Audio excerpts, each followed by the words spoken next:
7 বিশিষ্ট জনকে স্বাধীনতা পুরস্কার তুলে দিলেন প্রধান উপদেষ্টা।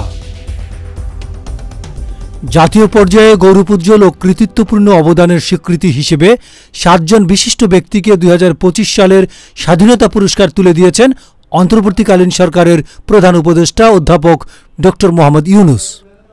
যদিও এবছর স্বাধীনতা পুরস্কার পেয়েছেন 8 জন, পুরস্কারের জন্য মনোনীত একমাত্র জীবিত বিশিষ্ট ব্যক্তি বদরুদ্দীন মোহাম্মদ উমর পুরস্কার নেবেন না বলে আগেই জানিয়েছেন।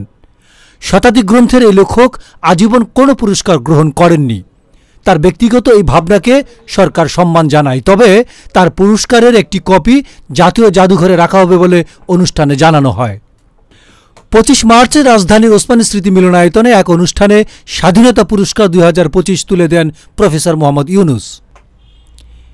এবার যেসব ব্যক্তি স্বাধীনতা পুরস্কার পেয়েছেন তারা হলেন বিজ্ঞান ও প্রযুক্তিতে অধ্যাপক জামাল উদ্দিন নজরুল ইসলাম মরণোত্তর, সাহিত্যে মীর আব্দুস শকুর আল মাহমুদ মরণোত্তর, সংস্কৃতিতে নভেরা আহমেদ মরণোত্তর, সমাজসেবায় স্যার ফজলে হাসান আবেদ মরণোত্তর, মুক্তিযুদ্ধ ও সংস্কৃতিতে মোহাম্মদ মাহবুবুল হক খান ওরফে আজম খান মরণোত্তর, শিক্ষা ও গবেষণায় বদরুদ্দীন মোহাম্মদ উমর এবং প্রতিবাদী তারুণ্যে আবরার ফাহাদ মরণোত্তর।